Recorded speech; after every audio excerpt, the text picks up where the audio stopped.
Vamos dar início a mais uma sessão ordinária, desta feita, a de número 44, e inicio através da apreciação da ata da sessão ordinária próxima passada. Sem impugnação. Ok? Então, muito obrigada. Diante da manifestação de todos, dou por aprovada. Passamos agora ao processo com sustentação oral, sob nossa relatoria, no PJE, viu, gente? Esse é na plataforma PJE. É o da pauta interna, é o 53. Da pauta da própria plataforma, se trata do 3010-739, dígito 96, 2024, 806, sequência de 3 zeros 1. É uma apelação cível envolvendo a senhora Francisca Costa de Souza e outros, versus o Estado do Ceará. A sustentação oral vai ficar a cargo das nobres defensoras públicas, iniciando a doutora Andréia Maria Alves Coelho, seguidamente a doutora Gina, que já vem acompanhando o caso. Doutoras, se estiverem preparadas, 15 minutos. Obrigada, Excelência. Eu gostaria de cumprimentar Vossa Excelência, presidência dessa Câmara e relatora deste processo, excelentíssimo desembargador decano Fernando Chimenez, desembargador Durval, desembargador Inácio e desembargador Tacílio, a excelentíssima procuradora de Justiça Sheila Pitombeira, nossa diretora Nayane e demais secretários e servidores, militar e civil, demais presentes nessa sessão. Inicialmente, eu gostaria de dizer que esse processo é um processo que demanda muito interesse da Defensoria. Ele vem sendo acompanhado pela Rede Acolhe, que é um projeto que a Defensoria tem especial para atender vítimas de violência, e atualmente o maior número de procura é exatamente de vítimas de violência policial. A doutora Gina, antes de ser promovida para o 2º grau, recentemente foi promovida e atua na Câmara de Direito Privado, ela acompanhava os processos da Rede Acolhe. Este aqui é um processo também muito importante, porque ele remonta ao ano de 2014, antes mesmo da chacina do Curió. Aconteceu esse episódio em que o Tico, que é conhecido esse processo como o Tico da Maraponga, ele sofreu violência policial e foi morto. Então, como a doutora Gina, eu queria também ressaltar que esse processo ele não foi acompanhado junto no Tribunal do Júri pela Defensoria Pública, que sim por um advogado particular na época. Nós conseguimos acompanhá-la a partir do trânsito em julgado do processo do júri, do Tribunal do Júri, e a doutora Gina, como acompanha a família desde o ingresso da ação cível, ela se dispôs a fazer a sustentação oral pelo conhecimento da causa, que vem ela acompanhando desde este início que eu falei agora. Então, eu gostaria de passar a palavra para a doutora Gina Kelly, que vai fazer as demais observações e a sustentação. Doutora Lisete Gadelha, aqui é um saúde dos demais membros dessa Câmara, representante do Ministério Público, que eu também saúdo e digo que já conto com um parecer favorável do Ministério Público, a minha colega Andréa Coelho, gratidão por me permitir esse espaço tão importante, profissionais advogados, representantes do Escritório Frei Tito, da Comissão de Direitos Humanos, familiares da vítima, pessoas presentes, familiares presentes no ambiente virtual, representantes dos movimentos populares que estão acompanhando em ambiente virtual, Meu cordial boa tarde, nesse dia que, para o caso do Tico, é reviver muitas emoções, é reviver dor, sofrimento, é reviver um pouco do descaso, da indiferença.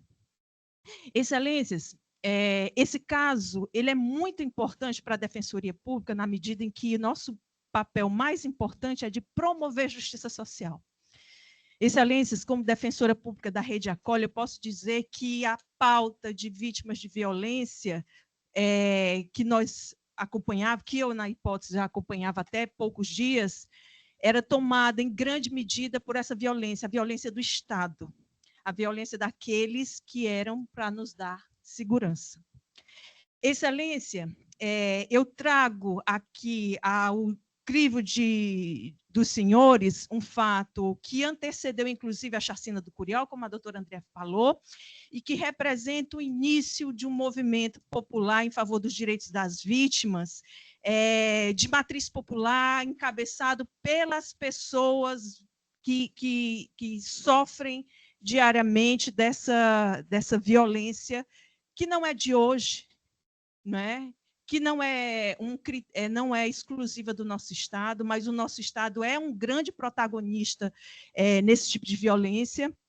E devo dizer, excelências, esse fato que aconteceu no dia 13 de fevereiro de 2014, que teve seu trânsito em julgado em 2 de agosto de 2022, ele merece ser considerado por vossas excelências. Se eu já não posso mais tratá-lo dentro da seara criminal, é importante que a justiça, que vossas excelências tenham esse compromisso de justiça e de responsabilidade social em relação a esse caso que ora apresenta. E eu arguo não somente por um apelo emotivo de vossas excelências, porque sei que vossas excelências são comprometidas com bom espírito, mas, acima de tudo, trago argumentos jurídicos para dizer, primeiramente, e essas são a tese sustentada pela apelação, primeiramente, da imprescritibilidade. Eu digo, a Defensoria Pública diz, no seu apelo, que a esse caso não atinge o prazo quinquenal de prescrição previsto no Decreto 20.910. E explico por quê. No apelo, fazemos referência ao Estatuto de Roma, né? O Estatuto de Roma, que foi reconhecido pela nossa legislação nacional e que prevê que o crime de tortura é um crime contra a humanidade. Sendo um crime contra a humanidade, é sim da competência do Tribunal do Tribunal Penal Internacional, previsto no Estatuto de Roma, e reconhecido como fato imprescritível. Excelências, o Estatuto de Roma já é reconhecido pelo STF, já há decisão, pronunciamento do STF, de que se ele não atinge as condições necessárias para ser considerado como o mesmo valor de emenda constitucional, o Estatuto de Roma ele é uma norma supralegal porque versa sobre direitos humanos. Excelência, o Estatuto, a nossa legislação, a Constituição Federal, ela prevê que não prevê o crime de tortura ao qual o Tico foi vítima como um fato imprescritível na seara criminal. Ela estabelece, ela chega como uma forma de garantia no sentido de resguardar essa possibilidade, essa garantia, como eu bem falei, à responsabilidade individual penal, mas a imprescritibilidade ela deve ser reconhecida no plano da responsabilidade civil, sobretudo quando é praticada a nível de violência de Estado. É tanto que, e eu trago como elemento interpretativo, a súmula 647 do STJ, que fala ser as ações indenizatórias imprescritíveis para as hipóteses de violência ocorrida no período da ditadura militar. Antes mesmo desse entendimento simulado, nós tínhamos várias decisões do STJ reconhecendo a imprescritibilidade, e aqui, excelências, não apenas pelo fato de se tratar de questões relacionadas à suspensão do período democrático, mas, acima de tudo, excelências, porque a tortura ela atinge a dignidade humana, e a dignidade humana é um bem inalienável e, por sua vez, é insuscetível de prescrição. Eu trouxe, inclusive, aqui a nível de memoriais, uma decisão de 2017, excelências. Se vossas excelências tiverem acesso aos memoriais que nós apresentamos, eu trago uma decisão de 2017 do STJ, que reconhece a imprescritibilidade de ações indenizatórias que versam sobre tortura, mas tortura cometida pela polícia militar. Torturas que aconteceram para além do período da ditadura militar. Isso é fácil perceber, excelência. Sabe por quê? Porque essa prática política, ela se repete. Ela está na ordem do nosso dia. Ela está nos noticiários. A polícia militar, ela reproduz a estrutura militar. Não só pela sua instituição, mas pela sua prática, pelo seu modus operandi, pela sua estratégia de guerra, pela consideração da destruição do inimigo, por ser orientada pelas regras da segurança interna, muito peculiar da ditadura militar, que fala do extermínio do seu inimigo. E não é à toa que a gente vive a política do extermínio, o extermínio de pessoas pretas, pobres e periféricas. Eu trago, excelências, uma observação muito clara da pesquisadora Edna Maria Góes, na inicial, se vossas excelências puderem ter acesso. É que ela fala que na ditadura militar se trabalhou pela descriminalização da política. Hoje, nós temos a despolitização da criminalidade. E nós devemos reconhecer que a prática que é dirigida em determinados territórios, em relação a determinadas pessoas, de uma classe social, ela é diferente da nossa excelência. E ela precisa ser reconhecida como uma prática política de extermínio.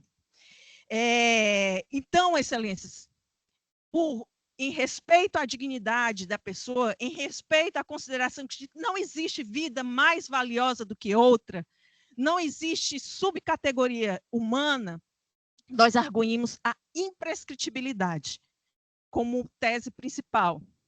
Como tese subsidiária, excelência, nós acreditamos que essa ação não está prescrita, e não está prescrita em atenção ao artigo 200 do Código Civil, que fala que a prescrição ela tem como termo inicial o trânsito em julgado da ação. Eu preciso dizer, excelência, e assim, embora não seja objeto do recurso, né, esse fato ele aconteceu, foi cometido por policiais militares, e findou na absolvição em plenário do júri de policiais militares, daqueles policiais militares. Tico foi pegue à luz do dia, colocado em uma viatura da Polícia Militar. Contra ele não havia qualquer antecedente criminal, a não ser uma ordem de prisão já não válida, de pensão alimentícia. Tico foi levado para as proximidades de um muro, num terreno baldio, próximo ao oeste, onde foi torturado e abandonado à própria sorte. Tico gritava por socorro. Pessoas que estavam mais próximos daquele local, trabalhadores de construção civil, foram em seu socorro, acionaram uma viatura da Polícia Militar. E, pasme, excelências, foi a mesma viatura que levou o Tico até o local. Essa viatura pegou o Tico e levou e o abandonou, né, já em óbito, no hospital Frotinha da Parangaba. Excelências, Tico, esse fato, eu tenho esse fato, a viatura que foi utilizada nesse episódio, ela foi rastreada por georreferenciamento, GPS, tanto no horário de início, quanto no horário... Ela foi identificada por GPS do CIOPS, tanto no horário e local onde Chico foi abordado, no horário e local onde ele foi abandonado, depois em Socorro, mas os policiais que foram absolvidos, eles foram absolvidos em relação à pessoa deles, e não em relação à condição do fato ter sido cometido por policiais militares. Eu preciso dizer, Excelência, que a independência de instâncias ela é respeitada, mas nesse caso era necessário, sim, a constatação da sua materialidade e da sua autoria na figura de agente da Força Armada do Estado, do braço forte do Estado, como os autores desse crime. Então, a Defensoria Pública, ela lança como tese subsidiária o fato de que a ação é tempestiva, que a prescrição só teve início a partir do trânsito em julgado. Por fim, quero agradecer a atenção de Vossas Excelências, rogando, né, se já se encontra selada a impunidade criminal, pede-se que o fato não fique na completa indiferença do Estado, e em especial do Estado de Justiça. Muito obrigada e boa tarde aos senhores. Doutora Sheila, a senhora quer se pronunciar, não é? Por favor. Pode. Muito obrigada, senhora presidente. Boa tarde a todas e todos, né?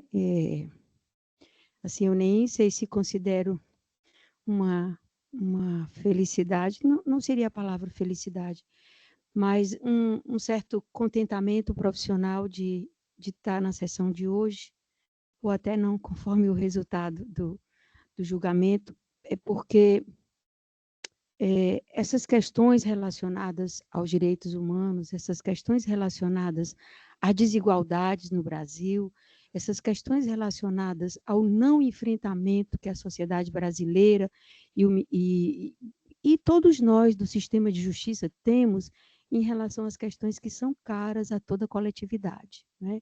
Então, eu estava procurando aqui uma manchete de jornal do dia 13 de fevereiro de 2023, que agora já seriam 10 anos, onde diz assim: nesta segunda-feira, 13, completam-se 9 anos que o pedreiro Francisco Ricardo Costa de Souza, de 41 anos, foi torturado e morto no bairro da Maraponga. E aí a sequência foi o que a doutora Gina falou. 3 policiais foram acusados pelo crime, mas foram absolvidos. E então, qual é a dificuldade, né? Eu indago a todos nós, e sobretudo a Câmara Julgadora, qual é a dificuldade que nós temos de colocar os parâmetros legais naquilo que deve ser? Qual é a dificuldade que nós temos de reconhecer no texto constitucional, né, notadamente no artigo 5º, né, a liberdade e a igualdade para todos os brasileiros e todos os cearenses? E qual é a dificuldade que nós temos de colocar no seu devido lugar aquele que não cumpre o seu dever, aquele que viola o dever de fazer, com caso de policial militar e de outras carreiras e outros profissionais? Qual é o problema dessas pessoas responderem por isso? Qual é o problema de o Estado responder pecuniariamente, pagando? A vida não tem preço. Quanto vale a vida de uma pessoa? Né? Quanto vale, pobre ou rica, quanto vale a vida de uma pessoa? Todo mundo, mesmo as pessoas mais idosas, quando você diz assim, feliz aniversário, 90 anos, Deus te dê muitos anos de vida, a pessoa diz, se Deus quiser, eu quero viver muito. Né? Eu quero viver muito e quero ver a minha família se desenvolver. O Tico não teve essa sorte. Né? Estaria hoje com 51 anos, morreu com 41. E qual é a dificuldade sabe, eminente presidente, que nós temos de colocar nos seus lugares aqueles policiais que, exorbitando das suas funções, agiram como uma milícia, agiram como um grupo de bandidos para matar uma pessoa, porque se confundiram. Né? Certamente que se confundir uma pessoa não é a instrução no preparo dos policiais. Né? Se você tem dúvida, qual é a regra mais elementar? Se você tem dúvida, a dúvida é em favor do réu. Se identifica uma pessoa e acha que ela é aquela pessoa procurada porque cometeu vários crimes, mas eu não tenho certeza, a dúvida é em favor do réu. Né? Então, o correto seria conduzir, apresentar o mandado de prisão, conduzir e levar para a delegacia. Esse seria o correto. Se não tinha mandado de prisão, qual seria a conduta correta? Né? E aí eu fico estarrecida, de fato, com essa parcimônia, desembargador Fernando Mendes, que nós temos nos julgamentos. Parece assim que nós estamos tirando um dinheiro do bolso para dar uma esmola numa indenização em casos graves como esse. Então, assim, não sou eu quem diz, mas todos os grandes estudiosos, todos os grandes sociólogos, todas as pessoas que entendem dos mecanismos, da estrutura da sociedade brasileira, dizem, um dos grandes problemas do Brasil é, primeiro, a impunidade. O outro grande problema do Brasil é que determinados segmentos, seja por força do seu status socioeconômico, ou seja, tem dinheiro e pode pagar, ou seja, em função de colocar a sua profissão como escudo, também fica como se fosse blindado a não pagar por aquilo que deve. Né? Mas o Estado, ele é responsável por essas pessoas. O Estado do Ceará, o Estado do Rio Grande do Norte, o Estado do Rio Grande do Sul, todos os estados brasileiros, todos os entes federativos, municípios, estados, Distrito Federal e a União, são responsáveis pelos atos desairosos, pelos atos ofensivos que os seus agentes realizam e praticam no exercício do seu poder. Aqueles policiais que estavam naquela viatura, eles estavam passeando, eles estavam de férias, eles usaram o carro indevidamente, se tiver usado ainda estava errado. Não, eles estavam fardados, entenderam que estavam cumprindo o dever deles, equivocadamente ou de má fé, propositadamente, porque é impossível você confundir uma pessoa e mesmo que essa pessoa seja um grande assassino, um grande criminoso, você torturar a pessoa. É impossível isso. Né? Não se admite isso nem em período de ditadura, quanto mais num período pacificado. Essa não é a postura da autoridade policial. E lógico que o Estado há de ser responsabilizado, não é para compensar a vida do Tico, não, mas é para exatamente colocar as coisas nos trilhos, sabe, desembargador?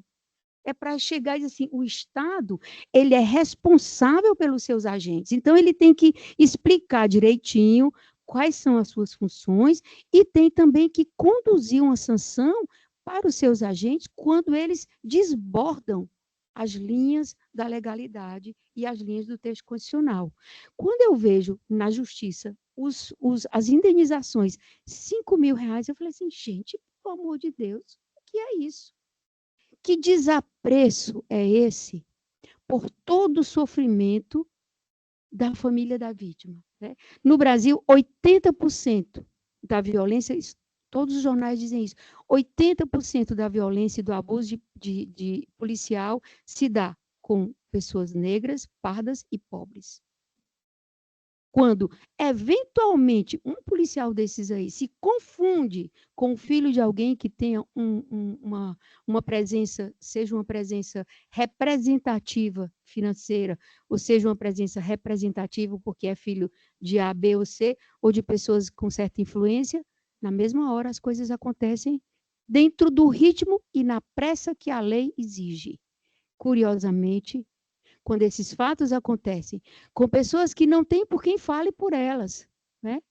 Porque não tem o pai rico, não tem uma pessoa influente, então não tem quem fale por elas. Nós temos exatamente quando não reconhecemos, né, a imprescritibilidade, que ela, de fato, ele é imprescritível. A Constituição não diz é imprescritível o crime com todos os seus sem os seus desdobramentos, ela não diz isso. Né? E não tem sentido não ser. Quer dizer que, então, o agente público incorre num crime de tortura e, então, fica contando lá, cronometrando, passaram-se aqueles 5 anos, pronto, não pode mais. Como não pode mais? Isso não existe. Né? Então, quando a cada momento, em cada oportunidade, que o Poder Judiciário, que o Ministério Público, que a Defensoria, que todo o sistema de justiça tem e tiver, né, no exercício das suas funções, para corrigir, encaminhar esses desmandos em relação ao texto constitucional, eu acho que ainda é pouco com a nossa obrigação da construção de uma sociedade justa e solidária. Essa obrigação de uma sociedade justa e solidária de reduzir desigualdades, de trazer e promover realmente a igualdade entre todo mundo, ela não se dá só pelo que está escrito no texto constitucional. Ela se dá se cada um fizer a sua parte. Então, aquele que é culpado ser, de fato, processado, julgado e pagar por aquela pena. Aquilo que o Estado se omitiu ou se esquivou de fazer um aprimoramento com os seus agentes, ele, Estado, deverá ser responsabilizado, como ocorre no caso do Tico. Então, você tem uma pessoa que é carregada, imaginem vocês, assim, a disfarçatez. Né? 2014, há 10 anos atrás, a gente já está na virada, já está bem encaminhado no século XXI.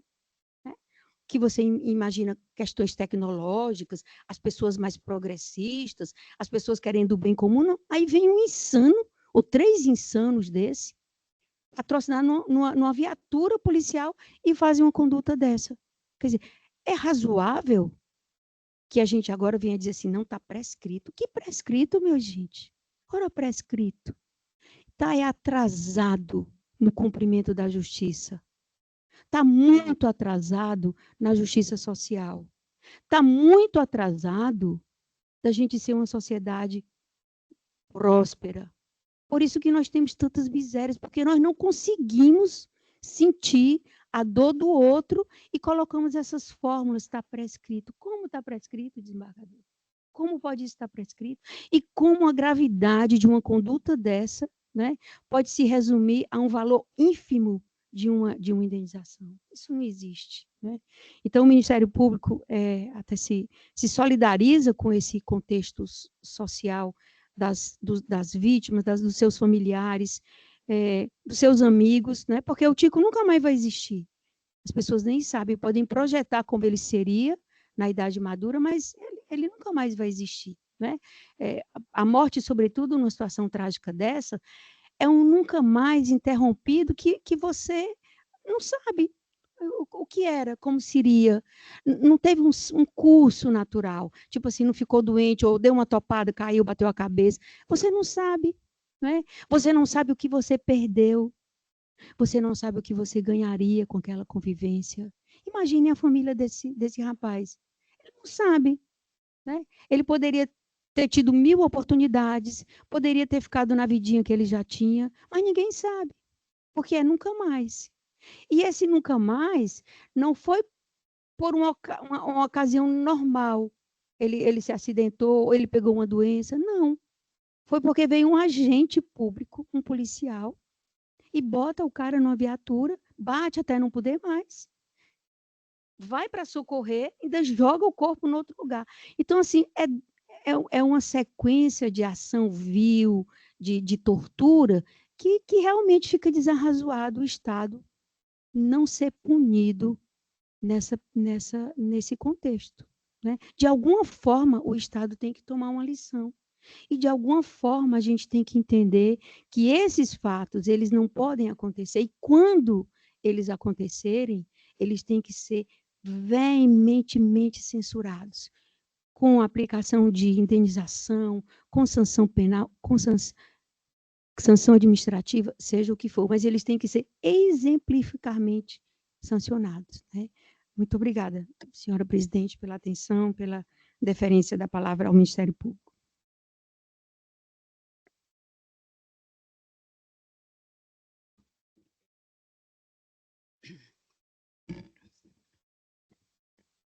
O cerne da questão cinge-se em averiguar a rigidez da sentença promanada pelo douto juiz Acó, que reconheceu a prescrição e extinguiu o feito com resolução do mérito.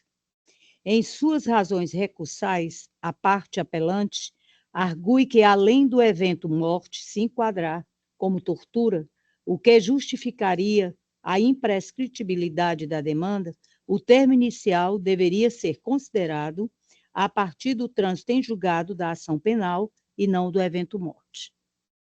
De pronto, afirmo assistir razão à parte recorrente, coadunando com o judicioso parecer da douta Procuradoria-Geral de Justiça. Eis que, além da morte ter decorrido de espancamento, o que se enquadra como tortura, portanto, aplicável o que prevê o Estatuto de Roma, ainda que superado o sobredito aspecto, é disso e consolidado expressamente na lei que, das práticas decorrentes de apuração penal, a prescrição só se iniciará após o encerramento dos procedimentos, no presente caso, do trânsito em julgado da ação penal consoante artigo 200 do Código Civil.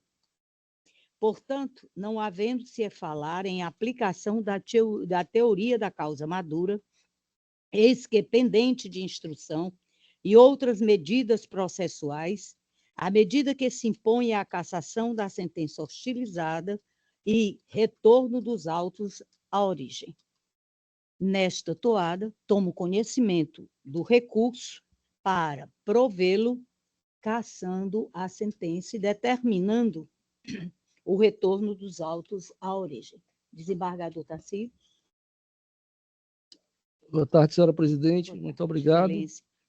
Quero cumprimentar a douta Procuradora de Justiça, defensora pública, doutora Andréa Coelho, doutora Gina Moura, defensora que juntas fizeram a sustentação, presentes, desembargador Inácio, desembargador Durval, desembargador Fernando. O caso, como foi bem exposto pelas partes, né, demonstra uma certa gravidade, uma gravidade, uma questão muito delicada, né, e passível de melhores análises. Mas Vossa Excelência, desembargador Lizete, está de parabéns mais uma vez, porque se balizou com relação à questão técnica relacionada principalmente à questão da prescrição. Então, sobre isso não me compete mais adentrar em outras questões, porque Vossa Excelência, não, no que foi demandada, esgotou o tema. Eu acompanho integralmente o voto de Vossa Excelência. Desembargador Fernando. Senhora presidente, eu gostaria, de primeiro lugar,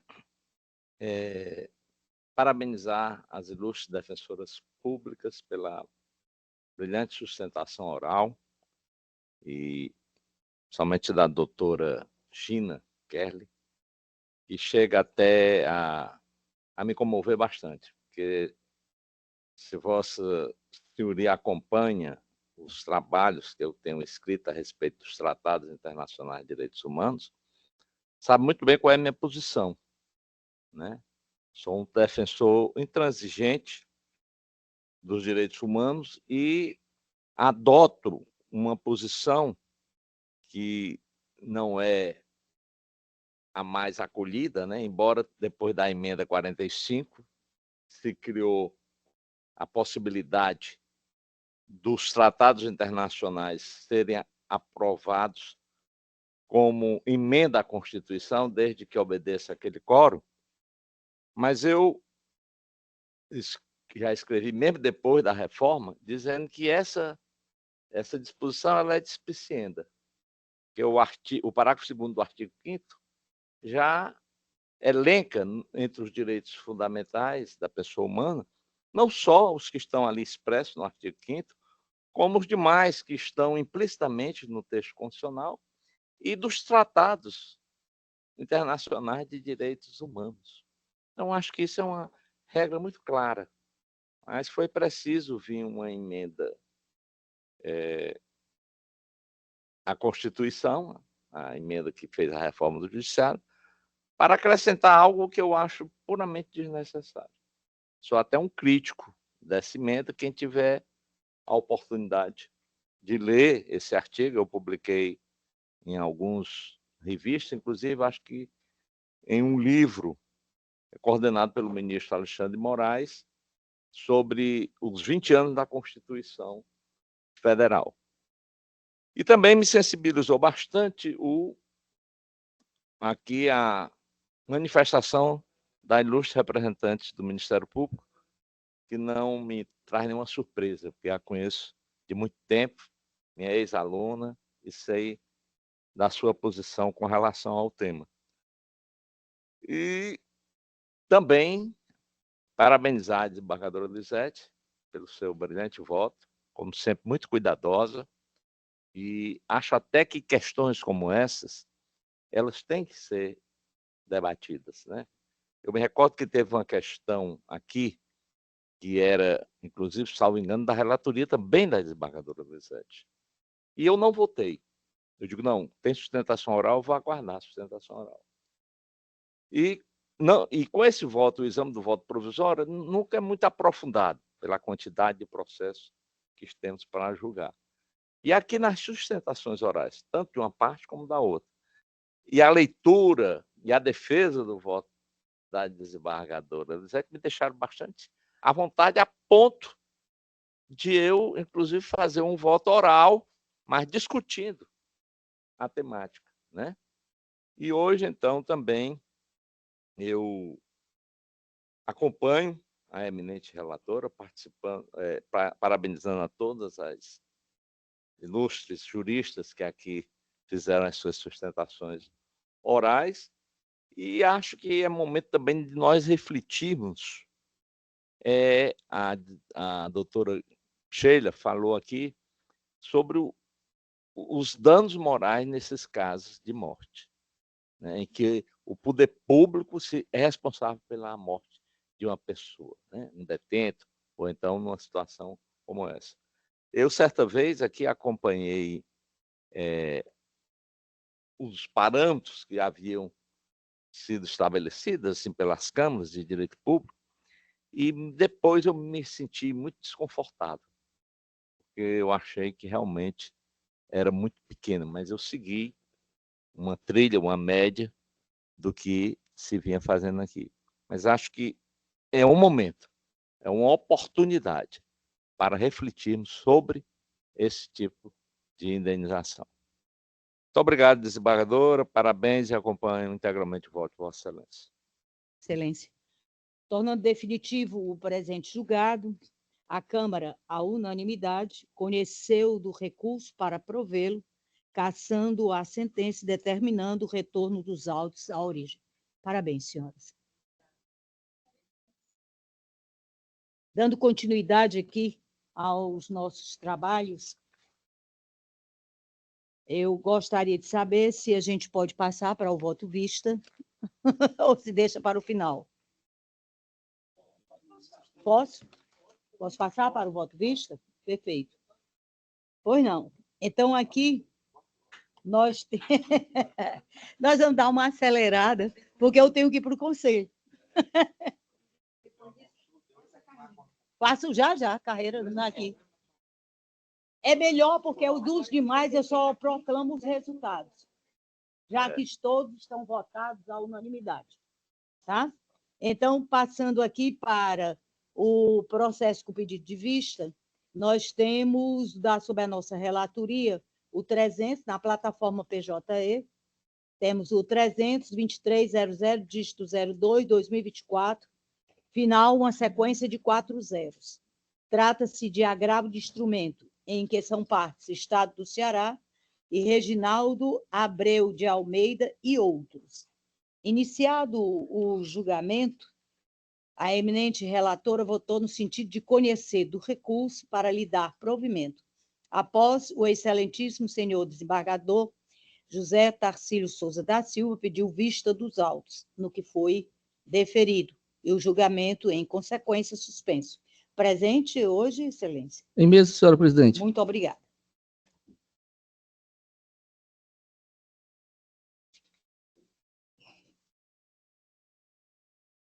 Eu vou proceder à leitura, senhora presidente e eminentes pares, do voto vista.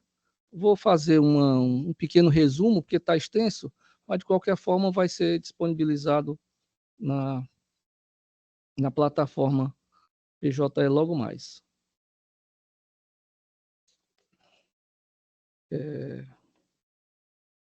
Como foi dito pela eminente relatora, tratam os autos de agravo de instrumento interposto pelo Estado do Ceará, adversando decisão interlocutória proferida pelo juiz da 13ª Vara da Fazenda Pública da Comarca de Fortaleza, que nos autos de cumprimento de sentença proposto por Reginaldo Abreu de Almeida, Josevânia Alcântara e Wilson Marques, rejeitou a impugnação apresentada pelo ente estatal e ordenou a apresentação de documentos que comprovassem a aprovação dos exequentes em todas as etapas do concurso, suas respectivas classificações finais, bem como a classificação do último candidato nomeado administrativamente.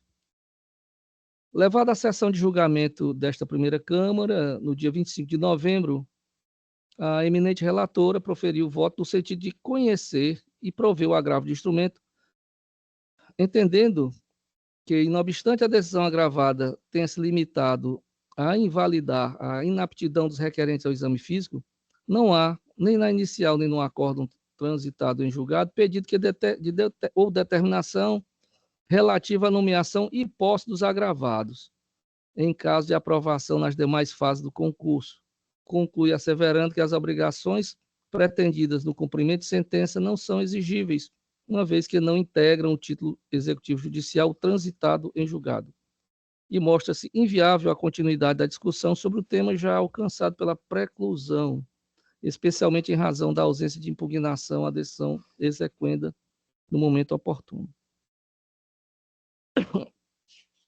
Para melhor compreensão da matéria, em deslinde, pedi vista dos autos, ocasião em que se faz uma breve retrospectiva ou histórico processual.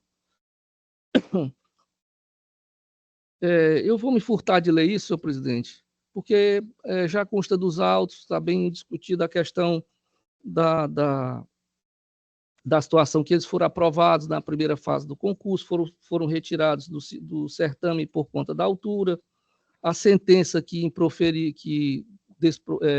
julgou improcedente o pedido, os comentários no acórdão que deu provimento ao recurso de apelação e determinou a reinclusão dos candidatos no concurso, o trânsito em julgado, e alguns detalhes com relação ao segmento, com relação a apenas um deles, o que foi localizado, o Wilson Marques de Brito. Isso aqui consta dos autos. Prossigo, feito esse pequeno resumo, da análise dos autos originários, conclui-se que o Estado do Ceará iniciou o cumprimento do acordo somente para o Wilson Marques de Brito, o qual foi submetido a novo exame psicológico, folhas 419 e 423 da investigação social e 439, considerando apto em ambos, mas deixou de convocá-lo e matriculá-lo no curso de formação, apesar de diversos requerimentos do candidato nesse sentido. Quanto aos outros dois candidatos, Reginaldo Abreu e Josevânio, não foram localizados sequer por seu advogado, aduzindo o Estado do Ceará ser inviável convocá-los para dar continuidade ao certame.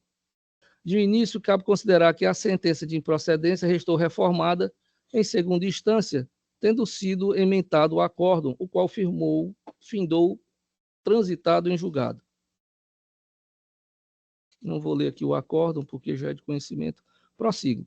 Observa-se que no item 8 do acórdão restou assentado a garantia aos recorrentes da continuidade nas demais fases do certame, abro aspas, desde que a exclusão deste tenha se dado unicamente em razão da exigência de altura mínima constante no edital, fecho aspas. Vale dizer, restassem os mesmos aprovados nas fases subsequentes, teriam o direito à nomeação. Fica claro que, uma vez reconhecido o direito dos autores à continuação do concurso, a eventual aprovação nas etapas subsequentes à sua reinclusão, esses passam a ter direito subjetivo à nomeação e posse, como consequência lógica da decisão que anulou a sua eliminação, não se tratando de julgamento extra petita, como sugere o Estado agravante. A simples ideia de impor aos agravados a necessidade de buscarem novo provimento judicial que indique a sua nomeação e posse fere aos princípios da economia processual e da segurança jurídica, bem como a razão de decidir que reconheceu o direito dos autores agravados em permanecerem no concurso, devendo, portanto, a interpretação lógico-sistemática nortear o cumprimento de sentença, assim como reconhecido em diversos julgados dos tribunais superiores e desta Corte. Outro sim, não há que se falar em ausência de impugnação pelos demandantes do acórdão desta Corte. Aqui não tem.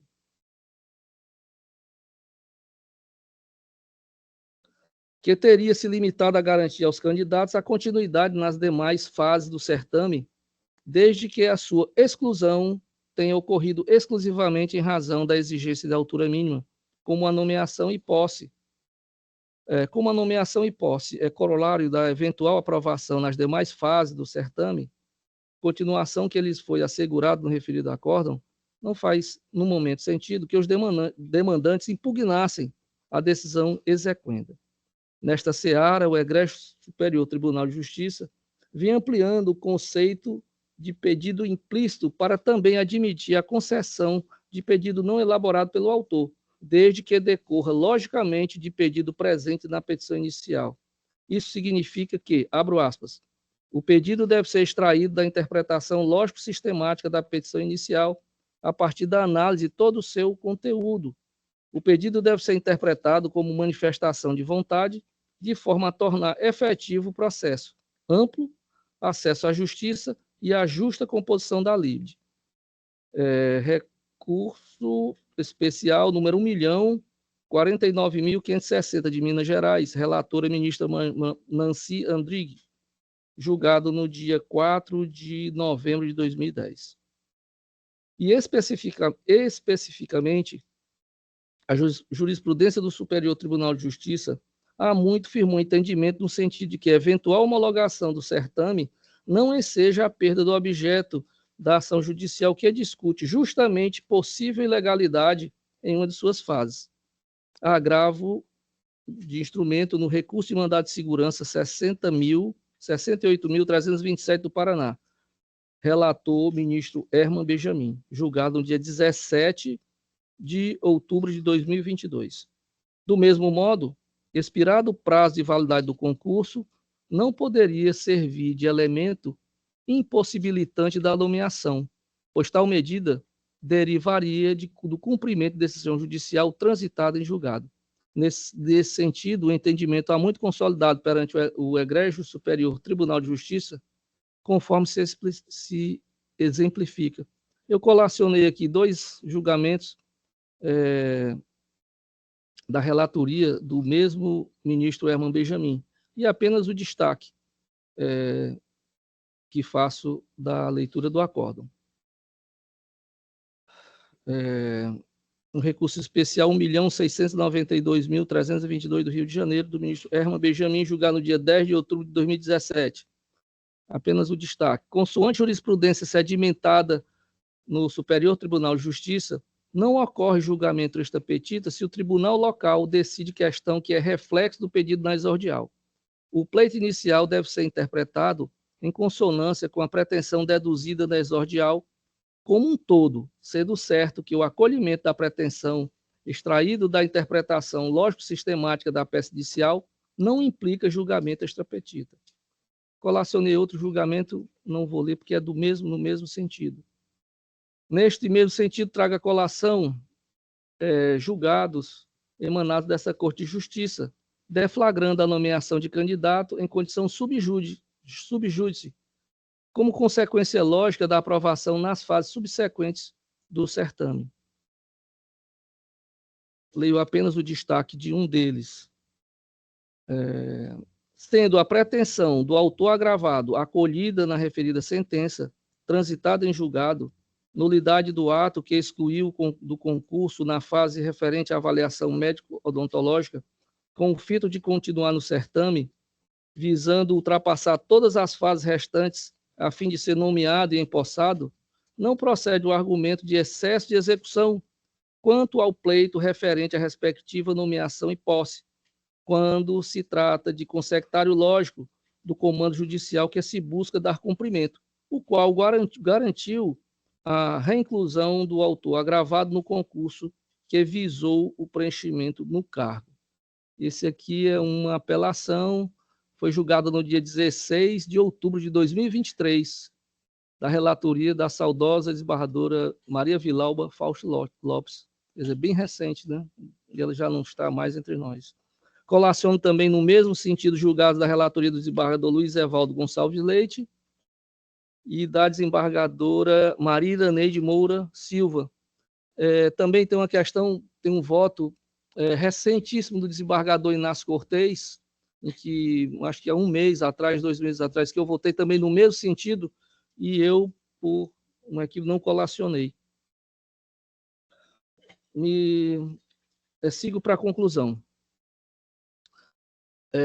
Da perfunctória leitura da decisão agravada, se conclui que não foi determinado pelo juízo ACO a nomeação e posse dos candidatos, mas tão somente o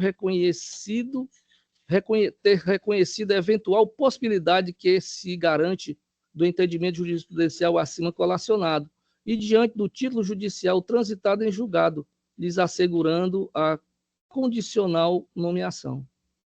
O que de fato restou determinado foi a intimação do Estado do Ceará para que acoste declaração indicando a efetiva condição dos demandantes candidatos ao certame, esclarecendo se foram aprovados nas demais fases do certame.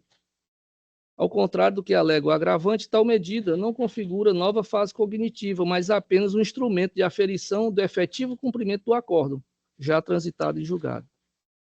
Colacionei aqui outro entendimento aqui no mesmo sentido do Tribunal Federal da Primeira Região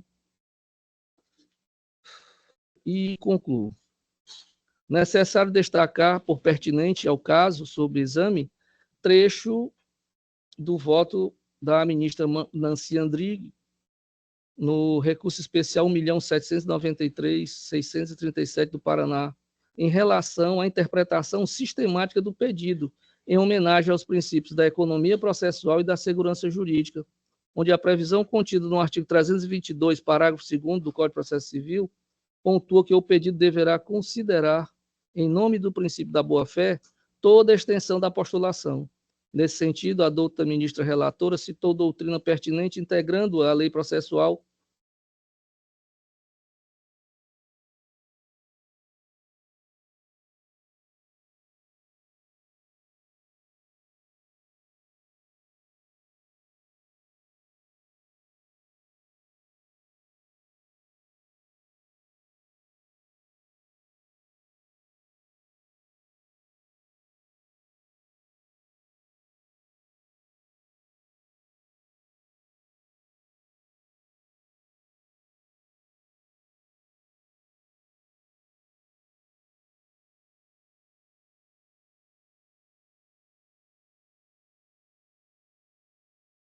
Pronto. Então, pronto. A decisão agravada, repita-se, tão somente reconheceu a possibilidade da nomeação e posse do demandante candidato, o que lhe foi garantido em face do título judicial transitado em julgado em eventual aprovação na continuidade do certame, e determina, de outra banda, que o Estado do Ceará esclareça a situação do referido concurso dos candidatos demandantes na ação originária. Destarte, diante da carência de possibilidade do direito alegado pelo recorrente, o agravo de instrumento não merece provimento, devendo ser mantido o deciso em todos os seus termos.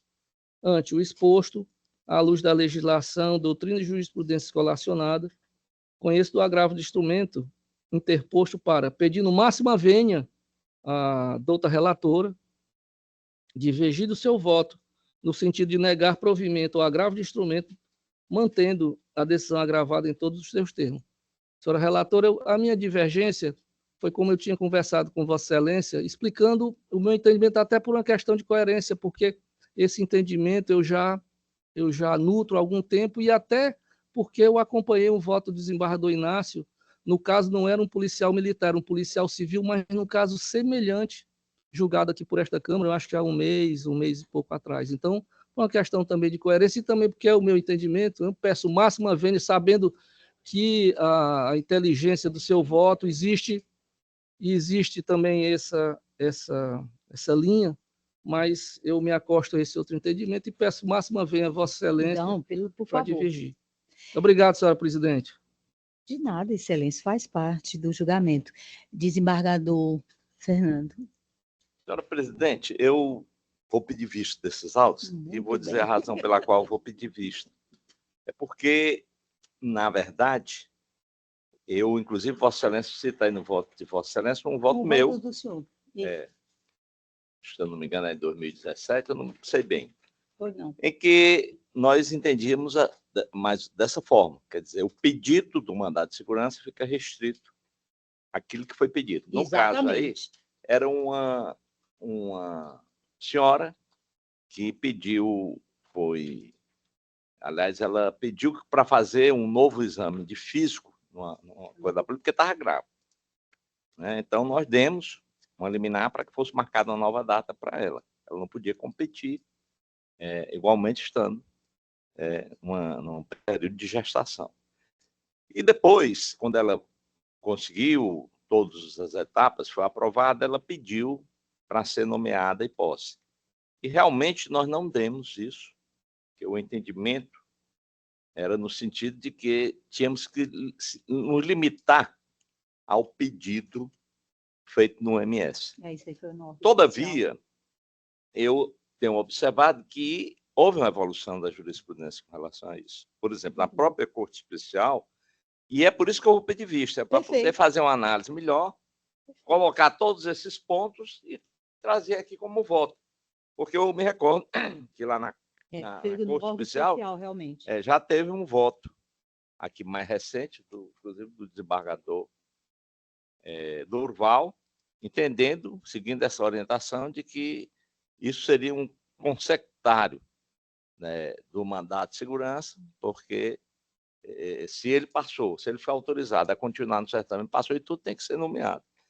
E também houve que houve até mais divergência, porque a desembargadora Edna era relatora, mas assumiu o cargo de corregedora e deixou de ser.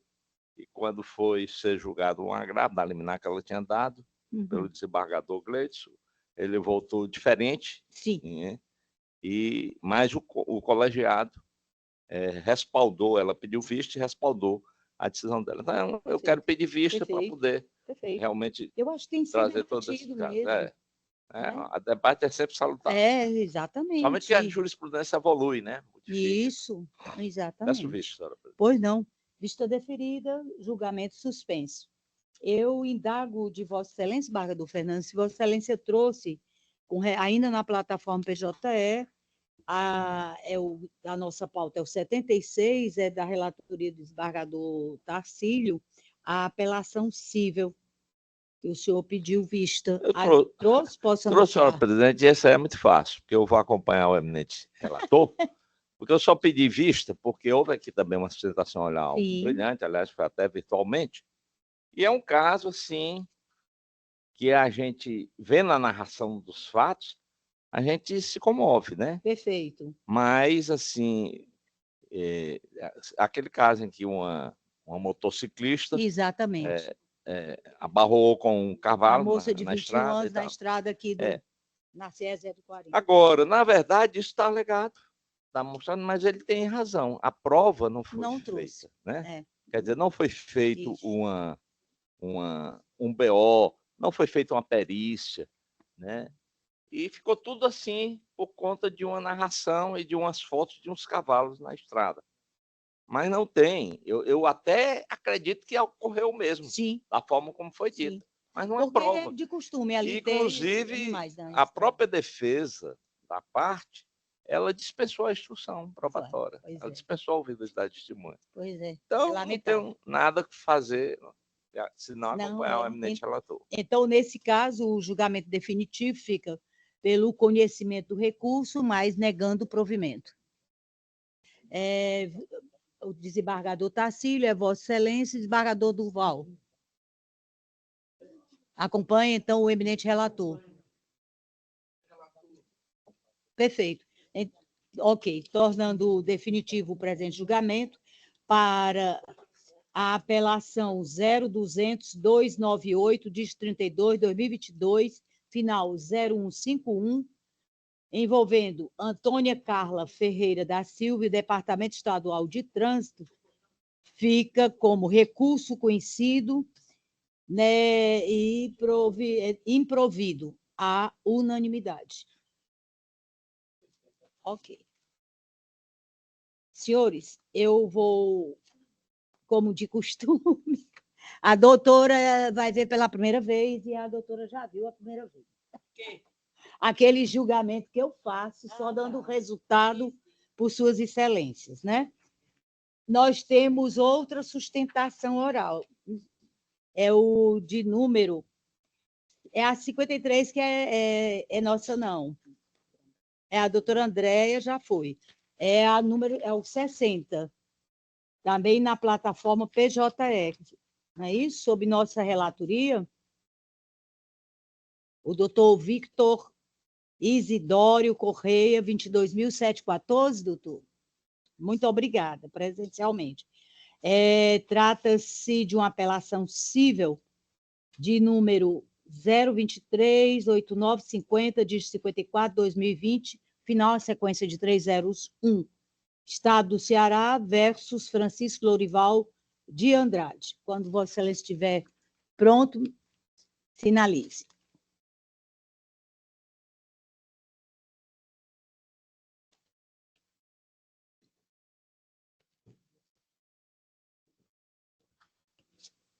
Mas a gente tem outro, Gadu Duval. Está pronto, doutor? Sim, Excelência. Muito obrigada.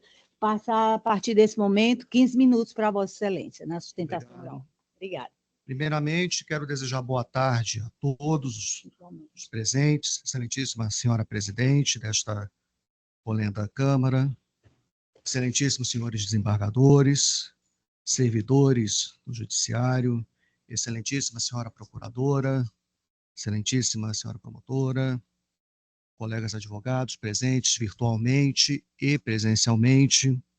É com o devido respeito, com a satisfação, que venho perante essa Câmara oferecer a presente sustentação oral do caso do senhor Francisco Lourival de Andrade, apresentando breve resumo dos fatos. O agravado, senhor Francisco Lourival de Andrade, relata que sua esposa, a senhora Lúcia Rodrigues de Andrade, infelizmente foi diagnosticada com um acidente vascular cerebral em agosto de 2019, ocasião esta em que se dirigiu ao Hospital Geral de Fortaleza, passando por cirurgia, e posteriormente foi enviada ao Hospital Valdemar de Alcântara para se recuperar desta cirurgia conforme documentação que repousa nos autos. Após ter recebido alta da presente unidade hospitalar, Dona Lúcia retornou à sua residência, onde acabou perdendo o acesso da sonda. Em 8 de outubro de 2019, se dirigiu à UPA da Pajuçara, onde, após 4 horas de longa espera, conseguiu colocar novamente a sonda e assim retornou mais uma vez à sua residência. No dia seguinte, 9 de outubro, Dona Lúcia sentiu fortes dores no peito e resolveu mais uma vez retornar à UPA para ser medicada, mas as dores persistiam. E em sua perna começou a apresentar um edema. E após ter ciência das complicações, a junta médica ali presente procedeu pela internação com o diagnóstico de que seria necessária a amputação da perna, pois não havia vaga na UTI. Ocorre, excelências, que mesmo após vários dias tendo se passado, em nenhum momento a senhora Lúcia foi transferida para a UTI ou qualquer outra unidade hospitalar adequada, sendo necessário que os familiares entrassem com a ação de obrigação de fazer, junto à comarca de Maracanaú, decisão essa proferida em 11 de outubro, que ora também juntada aos autos, foi concedida a liminar para que fosse destinado à UTI para a paciente. Entretanto, mesmo após a referida decisão, e com os familiares tendo ido à Secretaria de Saúde por várias vezes mesmo, requerer a vaga de UTI, a senhora Lúcia permaneceu por 6 dias nos corredores da unidade de pronto atendimento, sem os devidos cuidados necessários à sua condição de saúde, vindo a ter uma infecção generalizada e, infelizmente, no dia 17 de outubro de 2019, ocorreu o óbito. Frise-se ainda que se trata de uma senhora idosa, que contava à época com 66 anos de idade, portanto de grave risco, e com prioridade na forma da lei. Excelências, agora há pouco tivemos uma sustentação oral brilhante ofertada pela Defensoria Pública a respeito deste caso de violência policial que causou espécie em toda a sociedade cearense. Eu aqui trago um outro caso, mas que também é algo que está sempre na ordem do dia da sociedade, que é a questão da saúde. O artigo 196 da Constituição Federal é bastante claro aí quanto à obrigação do Estado em promover a saúde. Caso esse também na Lei 8.080/90. No caso, o agravante interpôs o recurso de apelação contra a respeitável sentença do juiz de primeira instância, a qual julgou procedente a ação, o qual condenou o agravante em danos morais no valor de R$20 mil, o que foi bem fundamentado na legislação e jurisprudência pertinente à presente matéria. Contudo, em decisão monocrática não fora admitida a apelação interposta pelo agravante, visto que houve apenas mera repetição dos fatos narrados em sua peça inaugural, sem, no entanto, rebater a sentença guerreada em seus fundamentos. E resignado, o agravante interpôs o presente agravo interno contra a respeitada decisão monocrática proferida pela desembargadora relatora da primeira Câmara de Direito Público, que não conheceu do recurso de apelação interposto, fundamentando sua decisão na, abre aspas, ausência de impugnação específica dos fundamentos da sentença de origem, fecha aspas. A decisão da excelentíssima desembargadora relatora é perfeita e embasada no melhor direito, pois o agravante, em sua apelação, faz, repito, mera repetição dos fatos narrados em sua defesa, e que novamente o faz em sede de agravo. Excelências, a mera repetição dos fatos não serve para fundamentar tal peça, uma vez que cabe ao relator, conforme artigo 932, parágrafo 3º do Código de Processo Civil, não conhecer de recurso inadmissível, prejudicado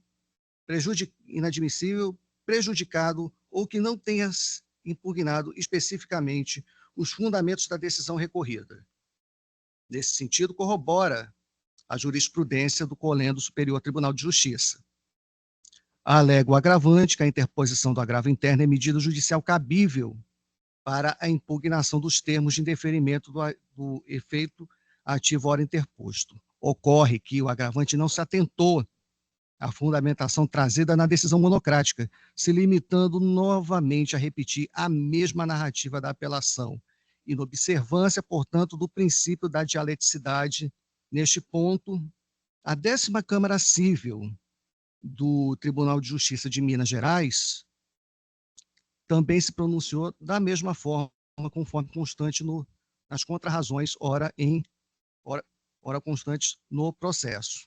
Portanto, manifestamente inadmissível o presente agravo, sendo, inclusive, cabível a aplicação da multa prevista no artigo 1021, parágrafo 4º do Código de Processo Civil, que, uma vez reconhecida a manifesta inadmissibilidade do agravo, deve ser aplicada a multa fixada entre 1% e 5% do valor atualizado da causa, nos termos do artigo 1021, parágrafo 4º do Código de Processo Civil. Assim considerado, trata-se de agravo manifestamente improcedente, devido, portanto, à aplicação da multa. E como é possível identificar, é também ainda cristalino que a fundamentação é genérica, deixando de atacar especificamente os fundamentos da decisão agravada. Nesse sentido, Superior Tribunal de Justiça,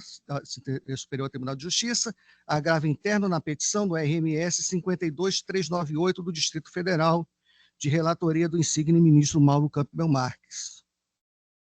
Eméritos julgadores, no caso em questão, fica cristalino, fica hialino, que o intuito é de interpor mais e mais recursos para fins meramente protelatórios, no qual querem discutir questões que já foram decididas. Conforme já discorrido, o agravante sequer impugnou o que for exarado na decisão monocrática, simplesmente seguiu repetindo ad nauseam tudo o que já fora narrado em suas peças anteriores. Verdade seja dita, excelências, há um inconformismo injustificado do agravante com o resultado da causa, transparecendo seu real objetivo, que é protelar os efeitos da respeitável decisão. Por todo exposto, caracteriza-se a litigância de má-fé, conduta rechaçada e punível pelo diploma processual, conforme disposição do artigo 18, parágrafo 2º e artigos 79 e 80 do Código de Processo Civil. Por todo exposto, excelências, requer, número 1, o não conhecimento e não provimento do presente agravo interno, mantendo a decisão monocrática de não conhecimento da apelação interposta. 2, a condenação do agravante na multa prevista no artigo 1021, parágrafo 4º do Código de Processo Civil. 3, a condenação também por litigância de má-fé do agravante em razão da interposição de recurso de caráter meramente protelatório, nos termos do artigo 79 e 80 do CPC de 2015. Ao final, excelências, dessa humilde sustentação oral, cabe aqui o nosso questionamento, o que também fora mencionado por vossas excelências no julgamento anterior. Qual o valor da vida? Não sabemos. Não sabemos quanto vale a vida, mas, como bem dito, esta indenização não tem por motivo mensurar o valor da vida, mas sim convencer, ou melhor dizendo, obrigar o ente estatal a se abster das atitudes que podem, ao final, levar ao óbito de pessoas que são queridas por alguém. No caso aqui, de uma senhora que deixou um esposo absolutamente transtornado com a partida de sua amada esposa. Em suma, excelências, são esses os termos da presente sustentação oral, pelo que roga e espera o julgamento desta polenda Câmara. Muito obrigado a todos. Boa tarde. Boa tarde, doutor. Parabéns pela sustentação. Eu vou, sendo prática, fazer a leitura da nossa parte destacada com relação à proposta de emenda. É possível, desembargadores Tacílio e desembargador Fernando? Ok. Então, na nossa proposta de emenda, na parte destacada, direito processual civil, agravo interno, decisão monocrática que não conheceu da apelação civil por inobservância ao princípio da dialeticidade, tentativa de demonstrar a pertinência entre o recurso aviado e as razões da sentença, apelação que apresentou a simples reprodução de fundamentos anteriores trazidos na contestação, parte agravante que não demonstrou distinção ou superação dos fundamentos do ato sentencial hostilizado, afronta à dialeticidade confirmada, recurso conhecido e desprovido, decisão mantida. É como voto. Desembargador Tacílio? Acompanho a eminente relatora. Desembargador Fernando? Também acompanho, Vossa Excelência. diante da manifestação dos eminentes pares, julgamento definitivo, recurso conhecido desprovido, decisão mantida à unanimidade. Passamos a... Muito obrigado, excelências. Obrigada. Muito obrigado, senhora presidente. Pois não. Boa tarde a todos. Boa tarde, doutor. Passamos ainda, damos aqui uma continuidade rápida, Vossa Excelência vai ter que se levantar agora para ir aí atender um compromisso, né? Excelência. Então, eu vou passar diretamente aqui, por favor, eu peço datíssima vênia a todos, mas eu vou para os processos extra pauta que Vossa Excelência também tem, tá? Então, o primeiro, só vou pegar e nominar. É o 77, nossa pauta interna, 375-35, diz 47, 2024, final sequência de 4 zeros. Conflito de competência. Conflito negativo de competência dirimido para declarar competência do juízo suscitado da 4ª Vara da Fazenda Pública desta comarca, à unanimidade. Sob a nossa relatoria, ainda em sede de extra pauta, nós temos no PJE o 78 da pauta interna, trata-se de embargo de declaração, que foram rejeitados à unanimidade. Nós temos aqui do desembargador José Tarcísio Souza da Silva, no SAG, um conflito de competência civil em que Sua Excelência conheceu e, acolhendo, declarou competente o juízo suscitado da 21ª Vara Cível da Comarca de Fortaleza. Continua Sua Excelência no PJE, também conflito de competência civil, em quem conhecer e acolher o conflito, declarando competente o juiz suscitado neste presente julgamento, 3ª Vara da Fazenda Pública da Comarca de Fortaleza, todos à unanimidade. Para os processos em pauta, nós temos aqui no SAG o de Vossa Excelência Desembargador Ximenes, que vai do 1 e 2, todos devidamente acompanhando o entendimento de Vossa Excelência, consequentemente, a unanimidade. Segue-se, então, para o desembargador Duval, o mesmo entendimento, para o desembargador Inácio, para os de nossa relatoria, e o desembargador Tarcísio, nominando. O de Vossa Excelência Duval é o do 3 ao 7, do Inácio é de 8 a 13, o de nossa relatoria é 14 ao 15, o do desembargador Tarcísio, do 16 ao 20. Para o PJE, o desembargador Fernando Ximenes só tem um único processo e foi acompanhado unanimemente. O desembargador Durval vai do 2 ao 16, sendo que o 2, Vossa Excelência, está retirando de pauta. Ok. Também é unanimidade. O retirado de pauta é um agravo de instrumento sob o número 32745, dígito 20, 2024, final sequência de 4 zeros. Confirma, Excelência? Ok. Para o desembargador Inácio, vai do 17 ao 46, também à unanimidade. O de nossa relatoria, 47 ao 61, na plataforma PJE, todos à unanimidade. O do desembargador Tarcísio vai do 62 ao 75, sendo que Sua Excelência está adiando o 66, perfeito? Todos à unanimidade. Então, o nosso 48 é esse que Vossa Excelência vai pedir vista, né? Para apresentação em momento oportuno. Perfeito. O 48 que eu estou citando, pois não, eu já...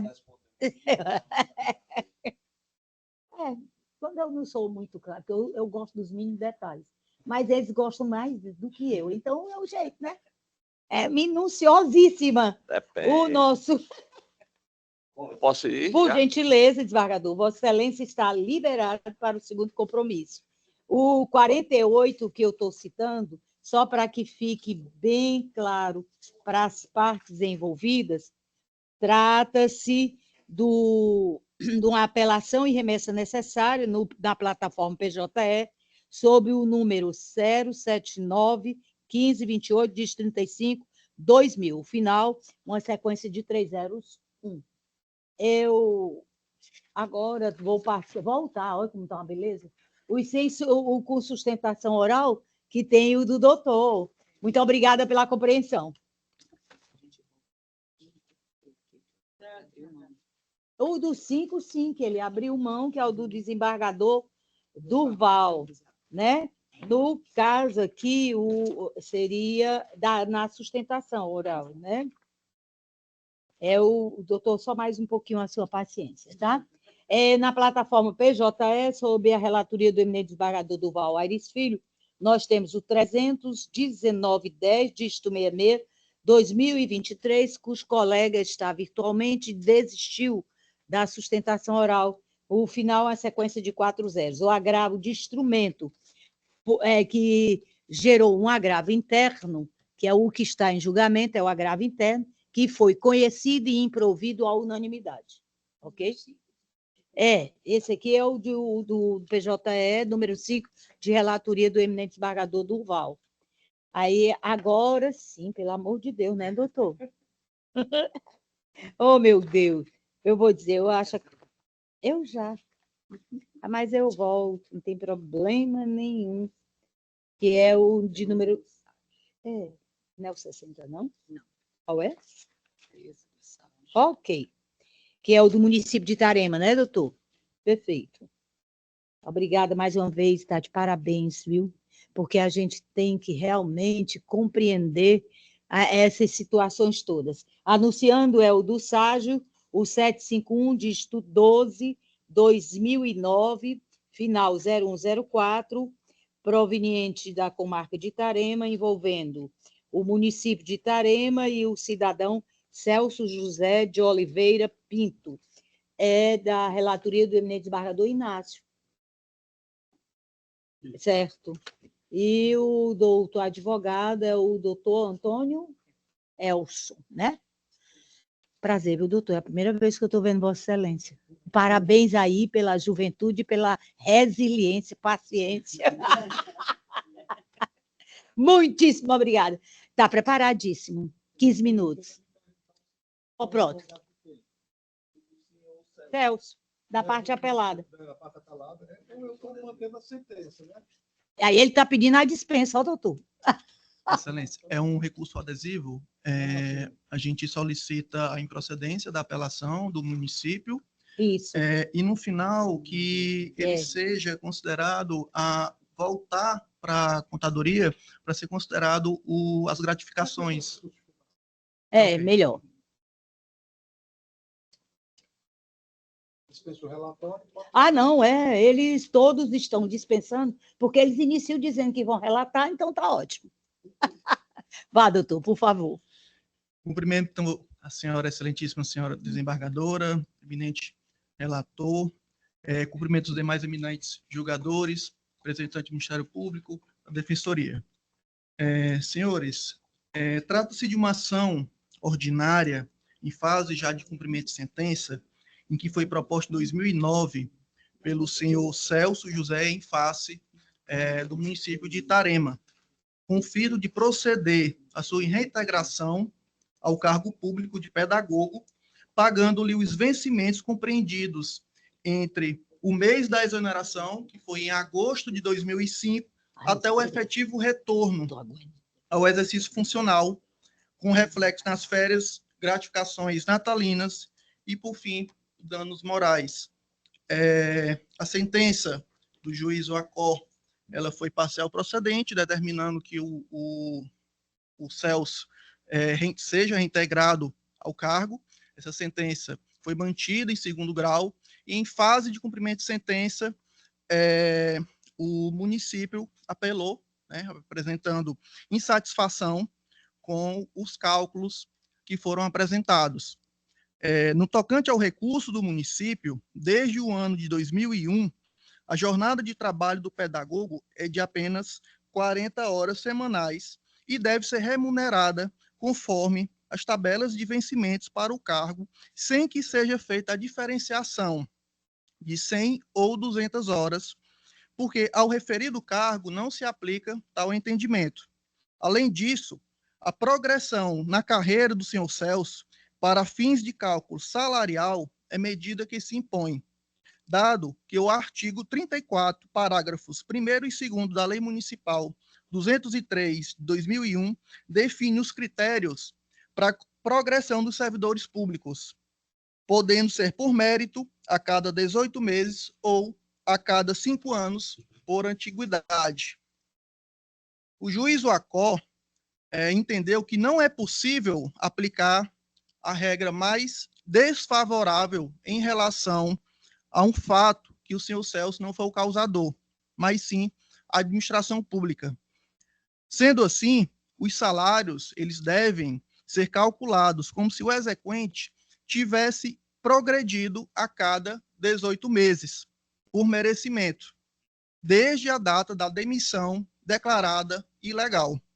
Após o retorno dos cálculos apresentados pela contadoria do Fórum, o juízo Acó reconheceu que não foi contabilizada as progressões que o Celso deixou de ter durante o período de afastamento, em razão da demissão ilegal, o que tornaria o valor total devido ao município superior ao calculado.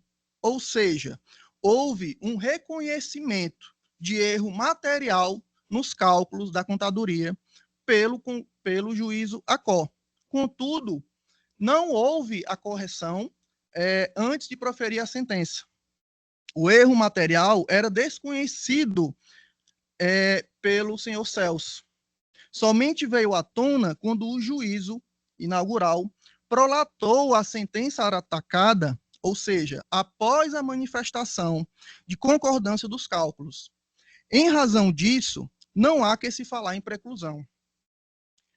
Por essa razão, interpomos o presente recurso adesivo para sanar o erro material, para determinar que o setor da contadoria refaça os cálculos, devendo considerar a progressão a cada 18 meses por merecimento. Excelências, o erro material de cálculo pode ser objeto de correção de ofício ou por provocação, da parte a qualquer tempo, não havendo a incidência ao caso da preclusão. O STJ tem um entendimento consolidado no sentido de que os erros de cálculo são passíveis de correção em qualquer tempo, de ofício ou a requerimento, quando constatadas inconsistências de ordem material na elaboração dos cálculos com a efetiva necessidade de correção.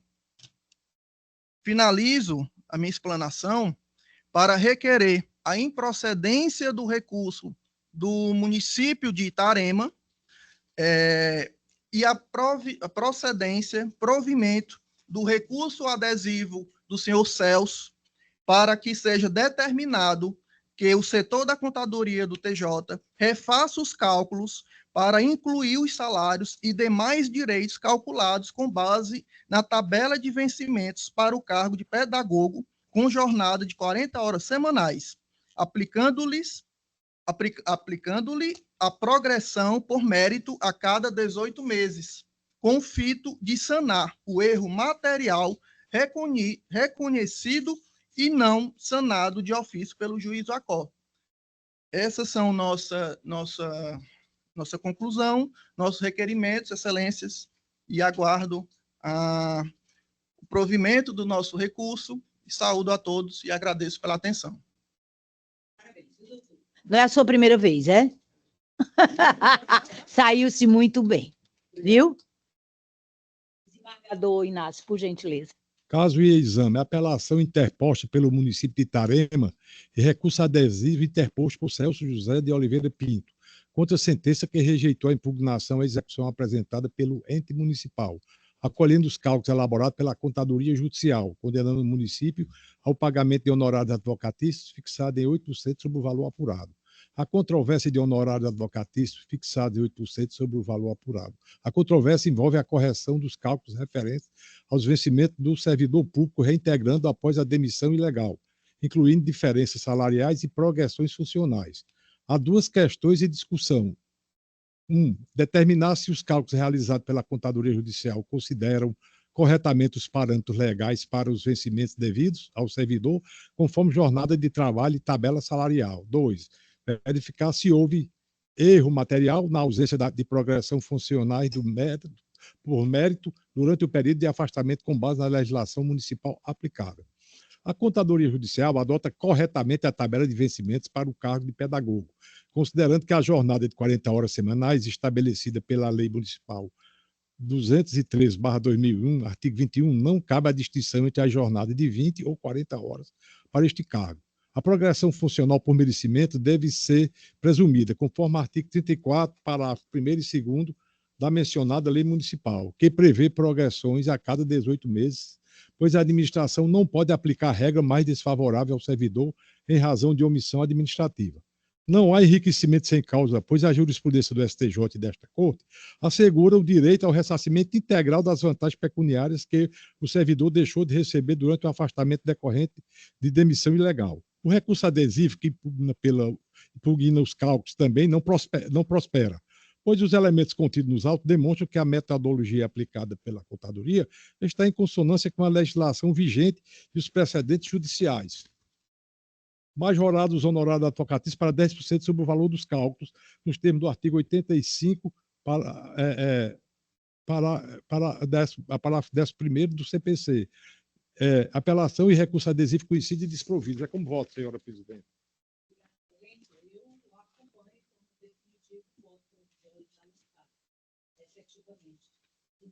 Igualmente, senhor presidente.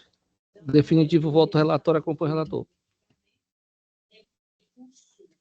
De apelação e adesivo conhecidos e desprovidos da autoridade, mesmo assim no mérito da sustentação. Muito obrigado, excelências. Boa tarde. Bom, nós vamos aqui, hoje foi excelente, foi voltando. Vai mandar aí, tem que ler. É da relatoria de excelência do desembargador Inácio. Não é desembargador Duval, já foi? No PJE agora. Tá aqui, pronto. Eu vou só anunciar e dar Não, o 37 não está na sustentação. Francisco Hélio do Nascimento Pereira, 28138. Eu estou contra, pronto. Ele está aqui com. Ele pediu sustentação, viu, desembargador? Pois está pronto aqui para a gente fazer. Perfeito. Doutor, por gentileza, já está preparado? Estou, excelência. Opa, boa tarde, doutor. Boa tarde. Por óbvio, eu vou perguntar aquilo que todo tempo fica um mico do pano. O senhor dispensa a leitura do relatório? Dispenso. Muito obrigada. Vossa Excelência tem 15 minutos a partir desse momento, se estiver preparado. Sim, ok, excelência, estou preparado. Pronto. Pode computar, por favor. Já está. Pode falar, você. Tá conseguindo ouvir, né? Nobre Câmara de Direito Público, nobres desembargadores aqui presentes, desembargador Lisete, nossa presidente, saúdo os demais desembargadores componentes desta Câmara, a doutora Sheila Pitombeira, procuradora de Justiça, a Defensoria Pública, que brilhantemente fez a sustentação oral do primeiro processo da pauta. Trata-se aqui o presente processo de um recurso de apelação, onde a professora Fátima André da Silva, ela colocou esse processo na justiça, pleiteando a reincorporação salarial dela, da quantia de mais ou menos uns R$832, onde ela recebia desde o ano de 2008, quando uma portaria municipal, a portaria 1230 de 2008, do ex-prefeito Cunha, que reconheceu todos os servidores públicos, todas as pessoas que estavam dentro da administração pública do município de Pacajus, naquela época, em 2008, quando foi publicado a Lei Complementar número 1 do município, que é a lei que rege o Estatuto dos Servidores Públicos, ele publicou várias portarias onde ele reconheceu o direito de que essas pessoas teriam um direito adquirido a continuar dentro da administração pública, com direito a anuênios, plano de cargos e carreiras, e a partir de então, mais ou menos uns 70, 80 professores de Pacajus, desde essa época, recebiam esses direitos. O que a professora Fátima questiona aqui em si é que ela entrou no dia 1º de março de 86 como contratada da prefeitura, carteira assinada, como datilógrafa. Em 1994, ela foi, com a promulgação da Lei de Diretrizes e Bases da Educação, ela passou a ser professora. E, desde então, ela exerceu esse cargo por 26 anos, até dezembro de 2020, quando ela foi sumariamente demitida pelo prefeito da época, Bruno Figueiredo, e o secretário de Educação. Todavia, a parte principal, justamente, que esse caso foge um pouco da pauta dos demais casos equiparados pela jurisprudência, é justamente que essa lei a reconheceu como servidora, essa lei, a lei municipal e a portaria a reconheceu como servidora.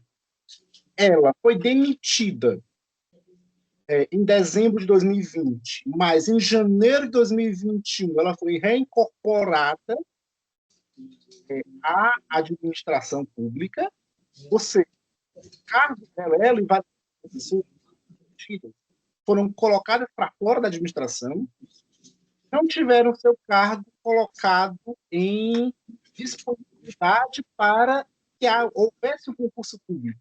Não, elas só foram colocadas fora da administração para perderem os direitos do plano de cargos e carreiras desses R$830 da sua remuneração. Remuneração essa que já era incorporada ao salário há mais de 11 anos. Né? Com isso, a própria exoneração em si se tornou vazia, mas o objeto em si do processo é justamente essa demissão arbitrária sem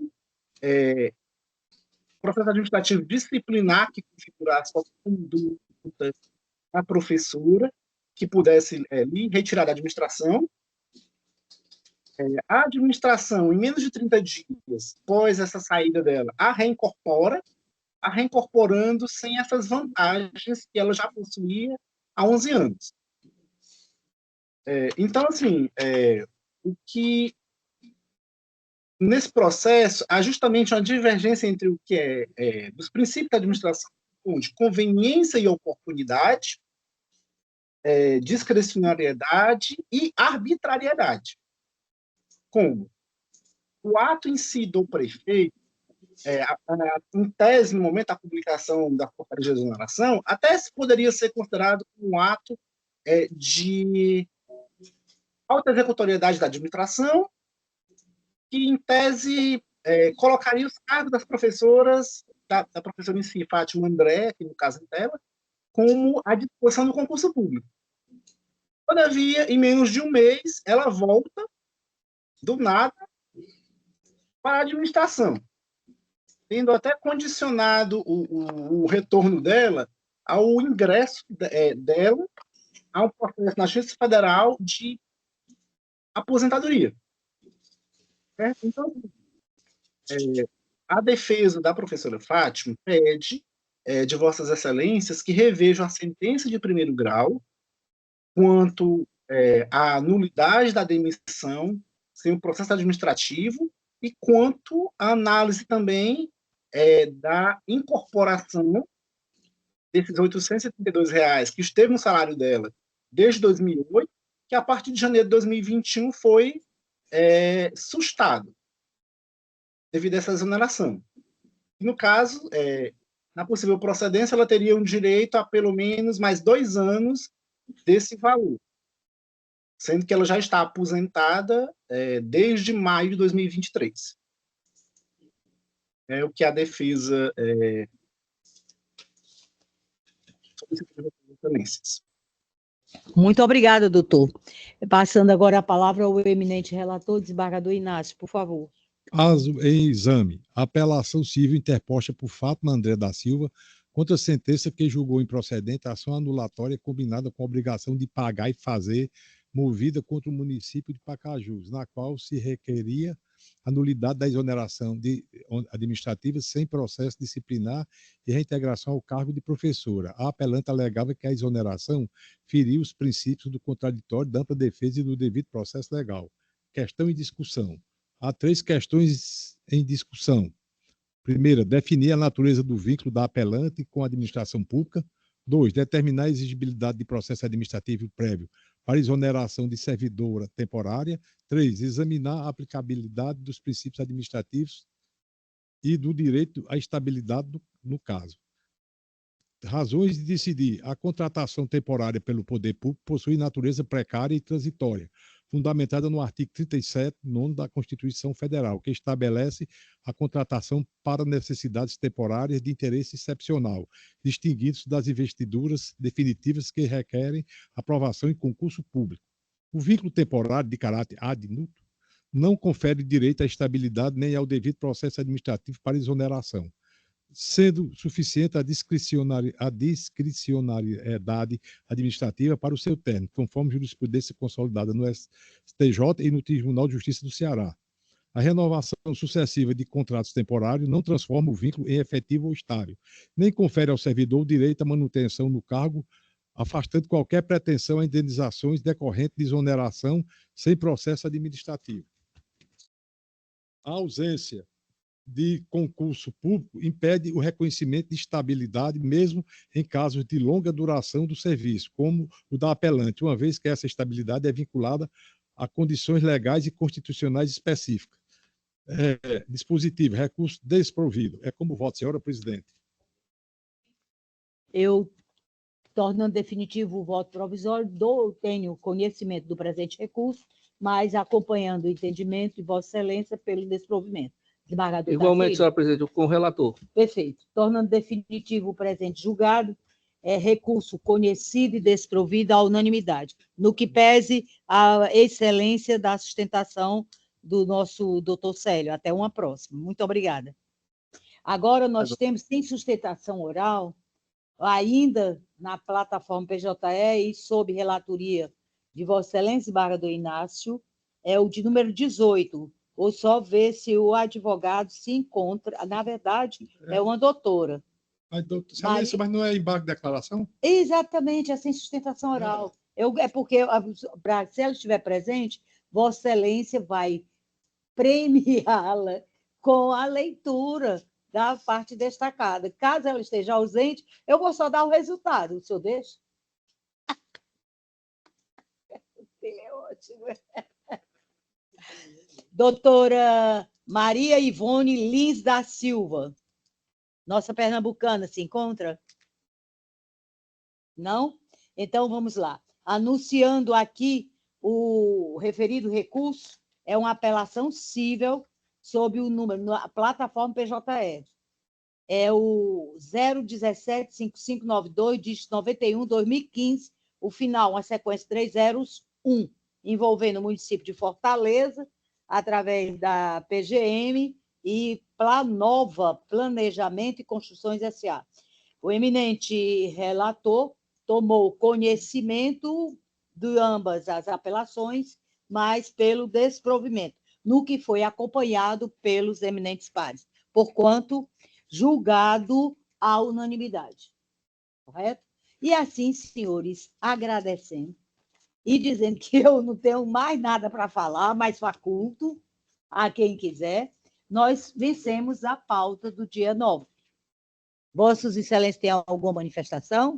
Eu gostaria só de congratular o professor Thales de Sacavalcante, porque ele foi eleito novamente presidente da Academia de Perfeito. Eu acompanho o voto de Vossa Excelência e os demais. Sua Excelência, quer se acostar? Sim, sim, por favor. Pois não. E a senhora também, doutora? Então, pronto. O voto à unanimidade dos pares, devidamente acompanhado pela douta procuradora e douta defensora pública presentes a esta sessão. E aí eu gostaria de... Não, nós vamos enviar um ofício de congratulação, porque é importante. Nós precisamos de cérebros pensantes e também daqueles que nos levam, de vez em quando, a acreditar que a poesia, o soneto e tudo mais nos traz benefícios, principalmente para a alma, a minha. Então, vamos nós. O desembargador Tarcílio está apresentando aqui, em nome do Comitê Gestor do Processo Judicial Eletrônico, PJE, o ofício 36/2024, onde ele nos convida para participar de uma... através do link, né? Os servidores, designar um ou dois servidores. Isso, mas não deixa de ser claro, o gabinete de cada um. Para o projeto piloto do editor de texto do PJE. O nome do cidadão é Colabora, com 2 L's? Pode ser que dê certo. Eu tô fora desse nome. Colabora. Ave Maria do Deus. Perfeito. E isso está previsto para sexta-feira agora, dia 13, às 14 horas. Nós temos que só lembrar aqui, nós no dia que antecede, na quinta-feira, dia 12, o lançamento do livro em homenagem ao nosso decano, tá, gente? Lá na SMEC, às 17 horas. Isso, dia 12, na verdade. Dia 13 aqui também. Perfeito. Sim, isso, dia 13. Porque nós vamos ter uma confraternização que é nossa através da presidência. Com certeza. Perfeito. Outras convocações, outras sugestões. Excelências, terminamos, acredito que em definitivo, agradecendo aí a nossa assistência militar, aqui as minhas amigas, e que hoje se houveram brilhantemente. A senhora quase foi para o palanque. E Edson, fique bom, viu? Cheiro. Obrigada, menina. Até segunda-feira, se Deus quiser. A senhora novamente não, né?